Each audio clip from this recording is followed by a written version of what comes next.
Bonjour à tous les amis et bienvenue dans cette nouvelle vidéo de Vivre Sainement. Aujourd'hui, on va parler de la véritable raison pour laquelle l'appel incendiaire entre Donald Trump et Netanyahou a mis totalement Washington et Londres en panique totale. Et vous allez voir que ce n'est pas juste une petite querelle de personnes, c'est vraiment un changement radical de l'exercice du pouvoir aux États-Unis. Car depuis la fin de la guerre froide, un mécanisme très discret encadre complètement chacune des décisions du président des États-Unis. Et ça s'appelle le processus du Conseil de sécurité nationale. Et vous allez complètement halluciner là-dessus. Alors ce processus, c'est quoi donc? En fait, le président américain ne peut choisir qu'entre des options préalablement filtrées avec toute la bureaucratie profonde du renseignement. Donc en gros, le président américain était bel et bien un président sous contrôle, totalement téléguidé. Eh bien, John Bolton, l'ancien conseiller de la sécurité nationale et le gardien du temple de la bureaucratie profonde, s'est plaint publiquement que Donald Trump avait pulvérisé tout ce filtre. Regardez. Tout le monde a vu le reportage d'Axios dans lequel le président Trump insulte copieusement Bibi Netanyahou et lui ordonne de se retirer du Liban. Et voici ce que la plupart d'entre vous n'ont pas entendu. John Bolton, 5 jours plus tôt, se plaignait de la façon dont Donald Trump prend ses décisions. Je pense qu'aujourd'hui, la prise de décision consiste en Donald Trump assis derrière son bureau résolu dans le bureau ovale. 5 ou 6 personnes en demi-cercle devant lui. Il dit « Je pense que nous aimerions faire X ». C'est là que Pete Hegseth répond « Oui, monsieur, nous allons le faire ». Voilà à quoi ressemble la prise de décision. Bolton et ses amis néoconservateurs pensent que c'est une mauvaise chose. Trump prend les décisions sans passer par le processus de sécurité nationale. Et les médias disent que les négociations avec l'Iran échouent et que Donald Trump ne fait que s'en prendre à tout le monde. Et voici ce qu'il cache. Donald Trump a redéfini la manière dont un président agit et les principes sur lesquels il se fonde, et ce ne sont pas des principes impériaux. Ce qu'il qualifie d'échec, c'est un président qui réaffirme le pouvoir de la présidence pour les États-Unis et l'Empire n'est pas content. Donc clairement, ce que les médias appellent un échec diplomatique est en fait un vrai président qui prend ses décisions tout seul comme un grand. Et John Bolton a détaillé lui-même tout le modèle qu'il vénère, des mémos préparatoires, des études coûts-bénéfices et tout un chemin balisé par des présidents totalement téléguidés. Donc Donald Trump se retrouve maintenant sans absolument aucune chaîne et il va même encore plus loin en plaçant un de ses hommes de confiance, Bill Pulte, à la direction du renseignement national. Regardez. Ainsi, non seulement le président Donald Trump a lâché plus d'un gros mot lors de son appel avec Bibi, mais il a également fait valoir son autorité. Selon une source de l'administration citée par Axios, Donald Trump aurait dit à Netanyahou « T'es complètement dingue. Tu serais en prison si ce n'était pas grâce à moi. Je te sauve la mise. Tout le monde te déteste et tout le monde déteste Israël à cause de ça. » Alors, mis à part le fait que cela fait passer pour des imbéciles ceux qui n'arrêtent pas de dire que Donald Trump est la marionnette de Netanyahou, regardez ce que la fuite révèle réellement. Pensez-vous que Donald Trump a sondé ses conseillers avant de passer cet appel téléphonique à Netanyahou? Non. Il a pris une décision, puis il a agi. C'est là le pouvoir de la présidence américaine lorsqu'elle est occupée par un individu qui assume personnellement la responsabilité de protéger son pays et au-delà, puis il passe à l'action. Et c'est exactement ce qui n'est pas censé se produire. Pas dans le monde de John Bolton, pas dans le monde de l'élite anglo-américaine qui a passé 80 ans à mettre en place un appareil pour tenir le président en laisse. Et Bolton détaille ce que Trump a démantelé. Il a pratiquement démantelé la structure décisionnelle du Conseil de sécurité nationale, qui, si elle fait quoi que ce soit, tente de fournir au président les informations dont ils ont besoin pour prendre une décision, leur propose des options et leur fournit des analyses coûts-bénéfices. Qu'est-ce que cela signifie concrètement? Le président est censé se voir présenter ses options par l'appareil permanent des services de renseignement. Et le modèle auquel Bolton se réfère nommément est le paradigme de Brent Scowcroft pour la gestion du Conseil de sécurité nationale. Et c'est précisément ce paradigme qui nous a valu les cycles de guerre permanente au Moyen-Orient auxquels Donald Trump est en train de mettre fin. L'espoir de Bolton, partagé par les gens comme McCartney, les membres de Chatham House et tous les anciens de l'administration Obama, est que l'ère Trump n'est qu'un interrègne, un accident de parcours. Je pense que le parti reste fondamentalement un parti réganien ou Reagan-bushien en matière de politique étrangère. Et je pense que lorsque Trump quittera ses fonctions, cela apparaîtra clairement. Je pense qu'il y aura une lutte pour l'âme du parti, mais je pense que l'aile réganienne l'emportera. Eh bien, je pense que Trump est une aberration. Maintenant, il appelle ça l'aile Reagan, mais sa propre référence à Scowcroft le trahit. Ce n'est pas Reagan, c'est Bush. Donc si Bolton considérait que la prise de décision de Donald Trump était une aberration, je ne sais pas quel mot il va utiliser pour décrire ce qui s'est passé ensuite. La nomination de Bill Pulte, administrateur du logement, au poste de nouveau directeur par intérim du renseignement national. L'ensemble de l'establishment, de la sécurité nationale, la communauté du renseignement et leurs médias sont en train de devenir fous. La presse britannique a averti que les Américains seraient moins en sécurité. Et le Washington Post a publié un éditorial affirmant qu'il s'agissait d'un choix désastreux. À présent, les démocrates y ajoutent leur propre interprétation hystérique en avertissant que Pulte va aider Trump à voler les élections demi-mandat. Et John Thune et sa bande de sénateurs républicains n'ont pas fait beaucoup mieux, avertissant que Pulte allait instrumentaliser les services de renseignement nationaux. C'est un degré assez élevé de panique unipartite et c'est justifié car le vice-président J.D. Vance nous a expliqué exactement pourquoi. Il a dit « Bill est un type formidable qui reconnaît que la bureaucratie de la communauté du renseignement doit répondre aux dirigeants élus et non l'inverse. Il fera un excellent travail, alors oui, laissez-le faire son chemin. Pendant 80 ans, l'arrangement était simple, l'appareil permanent des services de renseignement contrôlait le président élu. Donald Trump vient donc de placer l'un de ses fidèles à la tête de ce processus. Ainsi, lorsque Bolton se plaint que les fonctionnaires répondent « Oui, monsieur, nous allons le faire », ce n'est pas un dysfonctionnement. C'est une république qui reprend son gouvernement des mains des gardiens de l'Empire. Donc le message de J.D. Vance est vraiment très clair, la bureaucratie doit répondre aux dirigeants élus et non l'inverse. Et en France, c'est exactement la même, il va falloir changer tout notre système et virer tous ces imposteurs, escrocs, criminels qui nous dirigent et passer enfin à de la vraie démocratie directe. Qu'en pensez-vous les amis? Dites-le moi dans les commentaires ci-dessous. Et nous allons maintenant quitter Washington pour l'Asie où Pete Hegseth, le ministre de la Guerre, a encore fait des siennes et n'a pas du tout raconté ce que la bureaucratie profonde attendait de lui. Regardez. Maintenant, souvenez-vous de ce béni oui-oui que Bolton a cité dans sa plainte, Pete Hegseth. Eh bien, voici ce que faisait le secrétaire de la guerre pendant que l'establishment s'effondrait. Le week-end dernier, Hegseth a participé à son deuxième Shangri-La Dialogue, le principal sommet sur la défense en Asie. Ce sommet est organisé par l'Institut international d'études stratégiques qui est lui-même une émanation de Chatham House, le think tank phare de l'Empire. Il est censé être la tribune où les partisans de l'ordre fondé sur des règles font campagne contre la menace chinoise. Mais les organisateurs n'ont pas obtenu le discours qu'ils espéraient. Leur grief public, Hegseth n'a jamais mentionné Taïwan.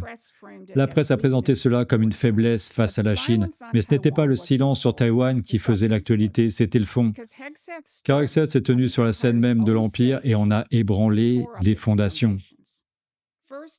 Tout d'abord, il a décrit que ce n'est pas la nouvelle doctrine stratégique américaine. La stratégie de défense nationale indique clairement que l'ancienne ligne de conduite de la politique étrangère, inefficace, utopique et mondialiste menait tout droit au désastre. Nous nous sommes laissés distraire par la rhétorique mondialiste creuse sur l'ordre international fondé sur des règles. Pendant ce temps, les capitales européennes ouvraient grand leurs frontières et s'appellent leurs forces armées. C'est ce que Hegseth a fait à un sommet asiatique sur la défense, tout comme J.D. Vance l'a fait à Munich l'année dernière et que Howard Lutnick a fait à Davos en janvier. Il a ensuite exposé ce qui doit le remplacer, la force et non la confrontation. Nous n'abordons pas ce défi par une confrontation inutile, mais avec une attitude de force mesurée et réfléchie. Notre objectif est ferme, discret et clair. Nos intérêts dans le Pacifique sont importants, mais ils sont également limités et raisonnables, définis par un équilibre des pouvoirs favorables dans lequel la souveraineté est respectée, le commerce circule librement et où les nations conservent la liberté de faire leurs propres choix. Réfléchissez-y, un équilibre de pouvoirs favorables où la souveraineté est respectée et non un ensemble de règles imposées d'en haut, qui maintient les nations en conflit les unes avec les autres afin que l'Empire puisse faire fonctionner son système économique. Et l'une des règles fondamentales de ce système géopolitique impérialiste consiste à maintenir les grandes nations dans un état de confrontation perpétuelle. C'est pourquoi les propos de Hegseth sur la Chine ont fait forte impression auprès de ce public. Sous la direction du président Trump, les relations entre les États-Unis et la Chine sont meilleures qu'elles ne l'ont été depuis de nombreuses années. Le président Trump et son administration recherchent une paix stable, un commerce équitable et des relations respectueuses avec la Chine. Les États-Unis et la Chine devraient établir une relation constructive de stabilité stratégique fondée sur l'équité et la réciprocité. En réaffirmant que même si nos nations protégeront vigoureusement leurs intérêts respectifs, nous pouvons conclure des accords concrets et mutuellement avantageux là où nos intérêts convergent. Ce n'est pas le type de relation que l'IISS avait à l'esprit lorsqu'il a créé le dialogue de Shangri-La il y a 22 ans. Mais c'est ce qui arrive quand on a une aberration au bureau ovale. Et cela va bien au-delà du simple discours de Taïwan, voire de la Chine. Hegseth ne décrit pas un ajustement de politique, il décrit un remplacement du système. Et ceux qui ont battu l'ancien ordre le savent. En fait, l'une de leurs institutions phares vient d'admettre l'existence d'un conflit philosophique fondamental. Donc le ministre américain de la guerre a refusé de dramatiser pour Taïwan et a décrit une Amérique qui recherche la stabilité et le commerce équitable avec la Chine plutôt que de la confrontation permanente. Donc bien évidemment, pour l'Empire britannique qui fonctionne sur le principe du diviser pour mieux régner, c'est clairement une déclaration de rupture totalement radicale. Même le Council on Foreign Relations, le temple de l'État profond américain, vient juste d'admettre que leur modèle était complètement terminé. Et écoutez ce qu'en dit Gideon Rose, un ancien du Conseil de sécurité nationale sous Clinton. Le Council on Foreign Relations, qui est l'équivalent de Chatham House, mène un projet pluriannuel intitulé The Future of American Strategy, l'avenir de la stratégie américaine. L'une des premières publications de cette série est signée Gideon Rose. Rose est un membre de longue date du Council on Foreign Relations qui a siégé au Conseil de sécurité nationale de Bill Clinton. On peut donc parier qu'il faisait partie de ce paradigme de Scowcroft que Bolton déplore. L'article de Rose s'intitule « Après l'hégémonie ». Il pose la question de savoir ce qui va se passer maintenant que, je cite, Washington a décidé qu'il en avait assez des tracas et des fardeaux du leadership mondial. Mais écoutez ce que Rose entend par leadership mondial.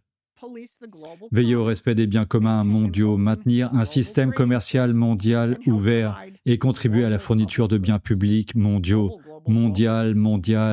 L'administration Trump ne rejette pas le leadership, elle rejette la mondialisation, exactement comme Hegseth, Vance, Rubio et Lutnick ne cessent de vous le dire. Mais ensuite, Rose fait quelque chose de remarquable, il vous dévoile les véritables fondements du système impérial. Il décrit la politique étrangère comme une sorte de contrat social. Et il écrit que tant que l'Amérique jouerait le rôle qui lui est assigné, lentement mais sûrement le monde de Locke émergerait de celui de Hobbes. Hobbes et Locke. Or, ces deux soi-disant philosophes étaient en réalité des propagandistes au service des intérêts coloniaux de la Grande-Bretagne. Hobbes était actionnaire de la Virginia Company au XVIIe siècle. Et 100 ans plus tard, Locke était actionnaire de la Royal African Company. Oui, pensez aux esclaves, 150 000 d'entre eux. Locke était également secrétaire du Conseil du commerce et des plantations, l'organisme qui gérait l'exploitation coloniale britannique. Et leur célèbre contrat social part de la même prémisse odieuse selon laquelle l'homme n'est pas meilleur qu'un animal à l'état de nature, qui doit céder ses droits à un gouvernement juste pour obtenir un peu de sécurité. Or, dans la Constitution de la Caroline de Locke, les droits protégés par ce contrat étaient la vie, la liberté et la propriété. La propriété, c'est-à-dire 150 000 esclaves africains. Nos pères fondateurs ont dit autre chose. La vie, la liberté, la poursuite du bonheur, non pas comme des animaux échangeant des droits contre la sécurité, mais en tant qu'être créatif fait à l'image du Créateur avec le bonheur qui découle de la poursuite de sa création. Ce sont ces principes qui vous ont donné le monde décrit par Hegseth. Un monde où la souveraineté est respectée, où le commerce circule librement et où les nations conservent la liberté de faire leurs propres choix. L'autre monde, celui où vous cédez vos droits à vos supérieurs en échange de la sécurité, c'est l'ordre fondé sur des règles. Et c'est à ce monde que Donald Trump est en train de mettre fin. Alors rassembler ces trois éléments, un président qui prend ses propres décisions et qui vient de placer l'un des siens à la tête des services de renseignement. Un secrétaire à la guerre qui a défendu les principes américains lors de la conférence de l'Empire et a refusé de lire le texte qu'on lui avait préparé. Et une politique étrangère fondée non pas sur Hobbes et Locke et leurs contrats entre animaux, mais sur la poursuite du bonheur, sur les êtres humains en tant que créateurs. John Bolton et Gideon Rose pleurent la mort d'un monde. Donald Trump en construit un autre, et c'est ce que l'on ne veut pas que vous voyiez. Alors Gideon Rose vient totalement de l'admettre, l'ordre impérial s'est construit sur la pensée de Hobbes et de Locke, deux propagandistes appointés par la couronne britannique et actionnaires de compagnies esclavagistes. Et donc face à cette machine de servitude, Donald Trump, Pete Hegseth et J.D. Vance ressuscitent tout le principe américain de la poursuite du bonheur par des êtres créateurs et souverains, alors que l'Europe, elle, se dirige vers une dictature aussi folle que destructrice. Qu'en pensez-vous, les amis? Quel modèle préférez-vous? Indiquez-le moi dans les commentaires ci-dessous. Voilà, cette vidéo est terminée pour aujourd'hui. Alors sans aucune transition, je vais ouvrir une petite parenthèse. Si vous aimez mes vidéos, sachez que tout ce travail me prend énormément de temps et de recherche. Et YouTube ne me paye presque rien sur mon type de contenu. C'est donc grâce à vous, via Tipeee, que je peux toujours continuer à creuser tous ces sujets sans absolument aucune censure de ma part. Et même 1 euro par mois, ça m'aide vraiment beaucoup. Ça me permet de payer tout le matériel, les logiciels et tout le temps nécessaire que je passe pour créer ces vidéos. Merci à tous ceux qui me soutiennent déjà. Vous êtes vraiment la raison pour laquelle cette chaîne peut rester totalement libre et indépendante. Voilà, cette vidéo se termine. Je vous aime très très fort les amis. Ensemble, on va tous y arriver. Si vous avez tous aimé cette vidéo, partagez-la sur tous vos réseaux sociaux. Cliquez sur j'aime, la cloche et s'abonner qui sont juste en dessous. Et à très bientôt pour une prochaine capsule sur Vivre sainement.